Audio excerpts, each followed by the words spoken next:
Part 2, Chapter 1, Spring 1943. Sarah, you awake? It's me, Vivian. Every time I heard a noise, I would freeze. I'm not sure if the Beaumeurs knew that, but they always made a point of identifying themselves when they entered the barn. The wall of hay that Jean-Paul had constructed served its purpose, keeping my little room out of view, but there was a spot I could slide through by turning sideways to help my visitors climb up. I also used this slim doorway as an extra window to peer down and imagine how luxurious it might have been if I could simply descend and explore the barn a little. At the sound of Vivian's voice, I peeked out. Bonjour, ma petite, she said in greeted, holding up 2 market sacks. Bonjour, Madame Beaumeur, I replied politely. She hesitated, looking mildly uncomfortable. Realizing my mistake, I tried again. Bonjour, Vivian. The corners of her mouth curled up immediately. That's more like it. I leaned down and accepted her parcel so she could climb up. Under cover of darkness, the Beaumeurs had quietly moved a few pieces of furniture into the hayloft to me. The lavender-scented blanket was now spread across a simple hay mattress. A small selection of books were arranged in a few carefully stacked potato crates. Vivian directed me to set her bags down on an old wooden table they had hoisted into the hayloft a few nights earlier. She joined me at it, sitting in one of the 2 mismatched chairs. Any news? I asked as she began pulling items from the bags. Each day there would be food and a few more things to make my space homier. Today she brought half a loaf of crusty bread, a wedge of cheese and some apples. I gratefully accepted these items, though my hunger to hear about my parents was actually what gnawed at me the most. Vivian pulled out a book and a pair of tin plates. She settled these items down and sadly shook her head. I'm sorry, Sarah. I wish I could tell you something, anything, but I'm afraid I can't today. I've asked everyone I can think of. As you know, there are many people I cannot ask for fear of having to discover our secret. Of course, I replied, remembering what Julian had told me about their next-door neighbours, the Nazi collaborators. Thank you for everything, I added, trying not to sound too despondent. I only wish we could do more, said Vivian, patting my arm. Jean-Paul is trying to make arrangements for your safe transport. We hope you can convince some friends to take you with them across the border to Switzerland. The plan is to leave as soon as possible. Unfortunately, it doesn't look like that plan will work. Why not? Vivian sighed. The Germans have opened a new headquarters. They call it a Kommandatur in Dannevillers. Before we would hear about them marching and setting up their strongholds in the cities. It all seems so far away. But now they're here, and there are Nazis everywhere. She got up from the table and went over to a boarded-up window where tiny beams of light broke through the gaps between the boards. She leaned forward and looked out, taking in my only view of the world outside. I suppose it's a good thing that you can't see much from here, she said finally, but take my word for it. Every road in and out of the village is heavily guarded, and even if we could get you to our friend's home without being detected, their car is sure to be searched when they try to leave. It's simply not worth the risk, because if they find you... Her voice trailed off. What? I asked. She forced a smile. We're not going to let that happen. Then she added brightly. Would now be a good time to attend to your hygiene? Yes, please. This was quickly becoming a ritual of ours. Every day she removed my bucket, cleaned it out and returned it. If this was disturbing or even disgusting to her, she never showed signs of it. Once a week she'd bring up an extra pitcher of fresh water. Then I would sit on the floor and lean back against the chair while she washed my hair in a basin, which she provided for this purpose. The water was never particularly warm as it came from a hose, but I was grateful nonetheless. Those moments feeling her hands gently caress my scalp were some of my most peaceful ones in the hayloft. Vivian, I asked, closing my eyes to keep the sob out, is there any way you could sneak me into your house? Vivian was silent for a moment. I opened my eyes, fearing that I had offended her in some way. The last thing I wanted to seem was unappreciative after they so kindly made a hiding place for me. But I couldn't help wishing I could be in a real house for so many reasons.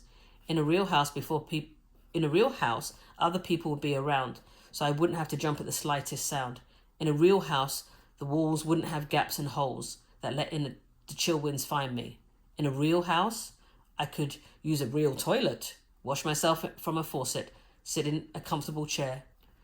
But it was immediately clear from her face that if I felt bad for asking, she felt worse for not being able to say yes.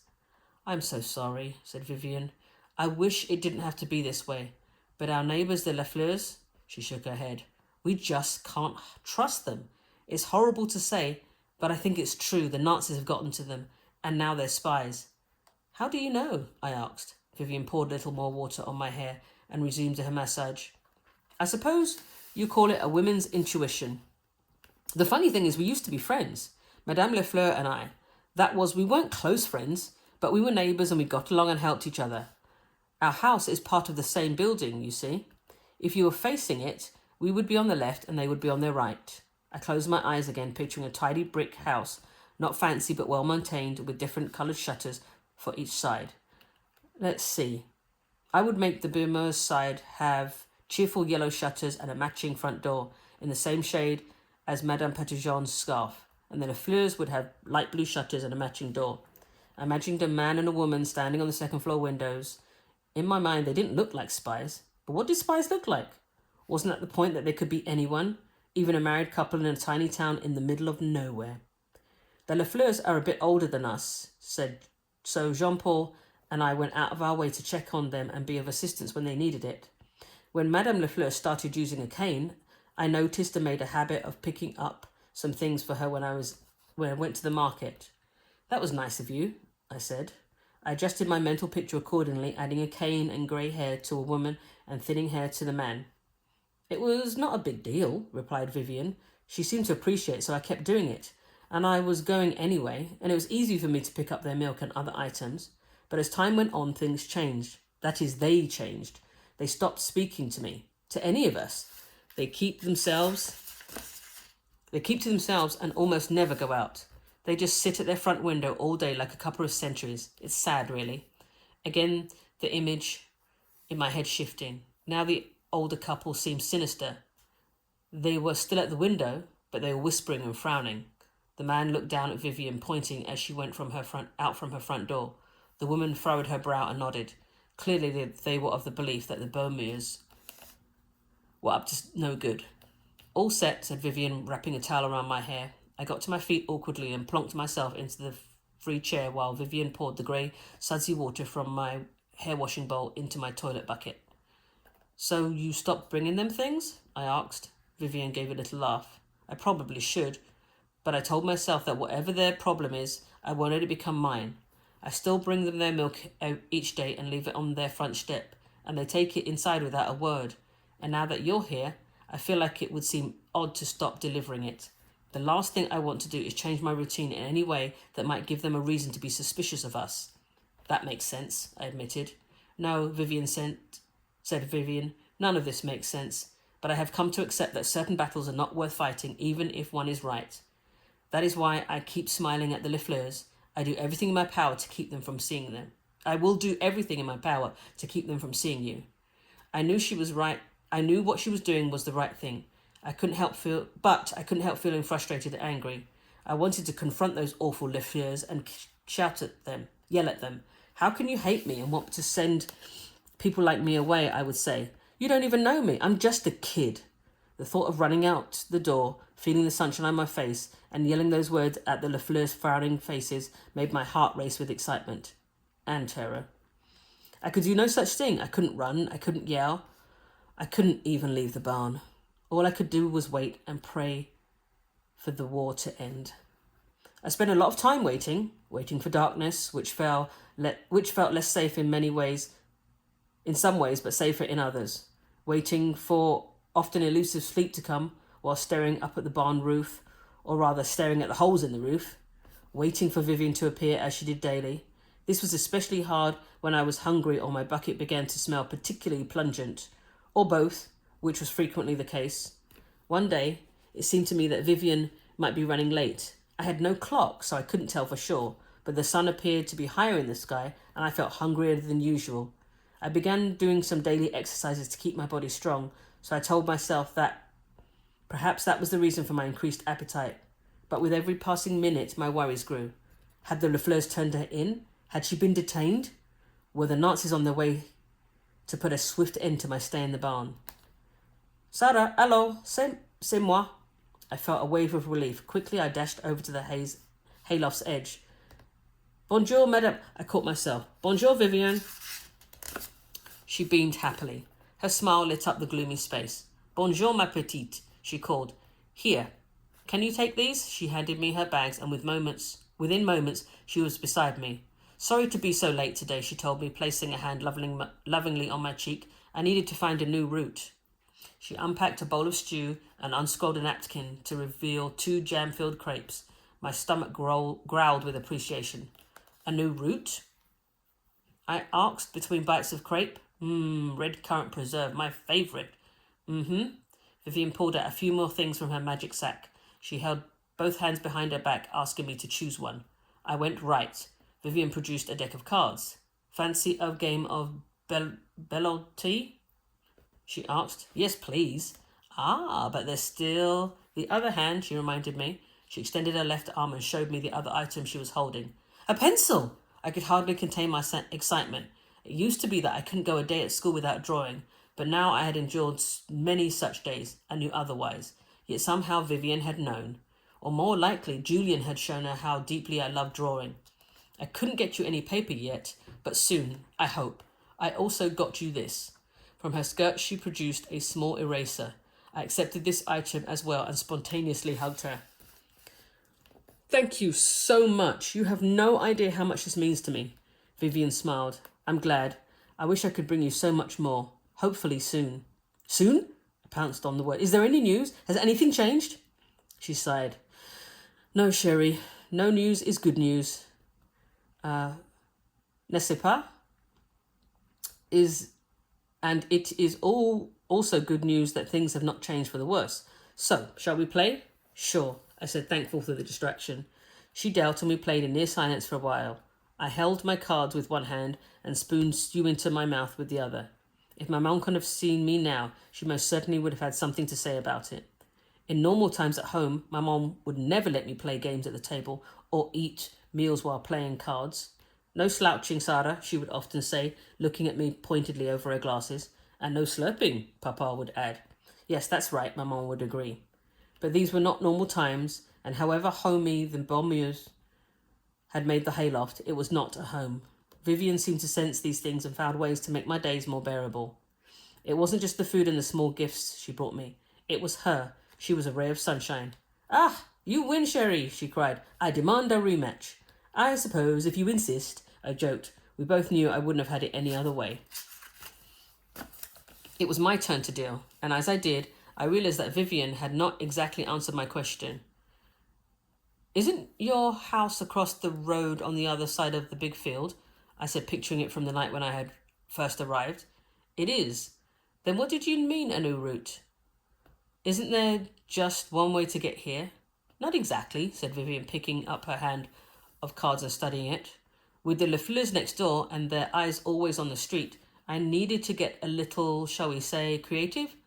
Oh, this hadn't occurred to me, but it makes sense. If she walked out of the front door with her bags filled and made a beeline for the barn but returned with empty sacks, she'd certainly aroused suspicion. My route until today has been to go to town, as I always have done, and do my shopping. I try to do it as quickly as possible to leave plenty of time for our visits.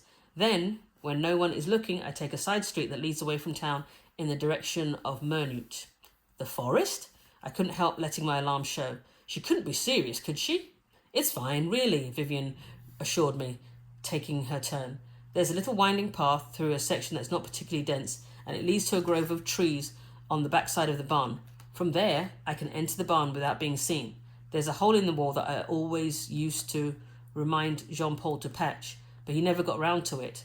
And now I'm glad he didn't, she laughed, and I smiled too. Her warmth was infectious. But how did you change your route today? I asked. How did you change your route today?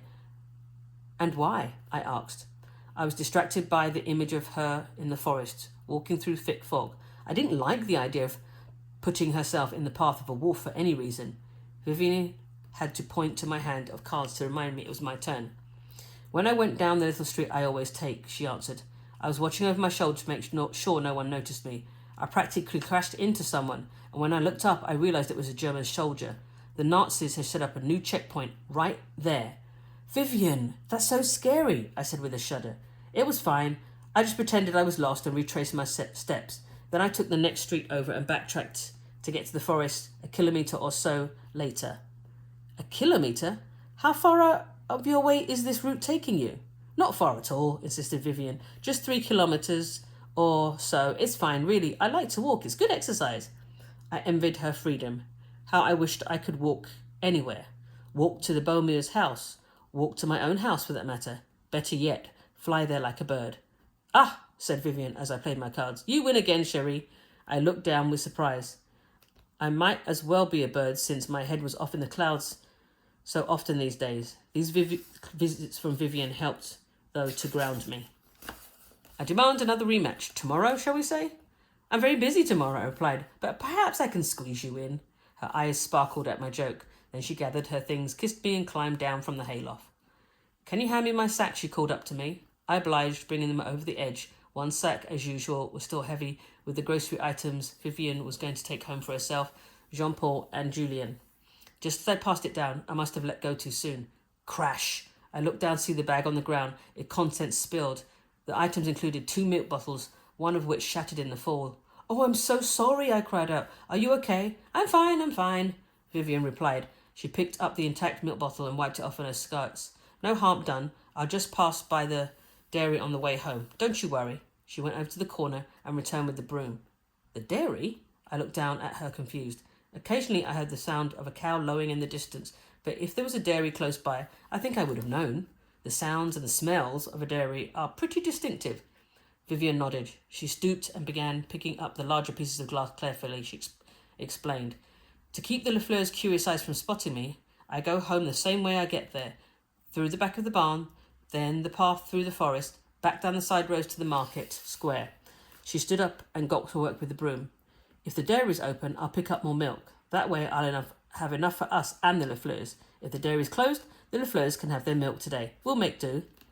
I stared at Vivian with admiration as she swept up the last of the debris and packed it into her bag to take with her. I still couldn't believe she was so kind that she would keep bringing them milk day after day. Shame on the Lafleurs. How could anyone be so heartless as to spy on their neighbours and treat anyone as good as Vivian this way? She gave a little wave in my direction. Until tomorrow, ma petite. I waved and watched her leave. She walked over to the back wall and crouched by a hole on the boards near one corner. Then she slipped through the gap and disappeared from view. It was only after she was gone that I realised something else. Her daily exercise walk to visit me wasn't 3 kilometres. She took the same route both ways, bringing the total to 6 kilometres, and she did this every day, no matter the weather, all to keep her nosy neighbours from getting too curious, all to keep me safe. After Vivian left, I organised my day. I decided to tidy up my space and do my exercise. As a reward, I planned to allow myself to read and draw with my new pencil. My chores ended up going quickly, and there was little that needed tidying. I stretched and did deep knee bends and tried to remember as many physical fitness challenges as I could from my gym classes. I skipped on an imaginary rope to a count of 100, did jumping jacks and walked around my table until I got dizzy. Out of boredom, I decided to teach myself to do handstand against the corner. I had seen boys do this in the schoolyard, but I'd never tried myself. When I had finally been able to kick my feet all the way up, my skirt fell over my head. No one could see me except maybe the bats, so it didn't matter. Mastering this trick made me feel brave, even as the blood rushed to my head. Hey, bats! Look at me, I called out softly. I kept my voice quiet, though, just in case the wind tried to carry it. I stayed there on my hands for a good 10 seconds, grinning the whole time. Next, I got out my drawing things. Neither the pencil nor the eraser were new. The pencil was decently sharp but stubby, and the eraser was a dark, dingy grey. But I was still so pleased to have them. Except without paper, I wasn't sure what to do with them. So after admiring them some more, I decided to read for a while instead. My selection of books was somewhat limited.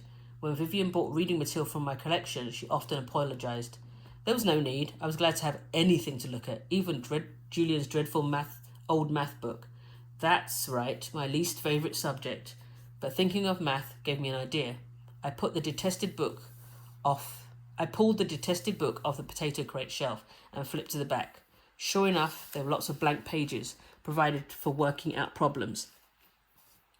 I was tempted to rip them out, but decided instead to just turn the math book into a sketchbook. I sat down and slowly began to brush the pencil across the page. Soon there was a wing, then another, and before long I brought a bird to flight, and then another and another. I added curling vines, flowers, and all the beautiful things that lived in my imagination. I put my pencil down and stared at the pages.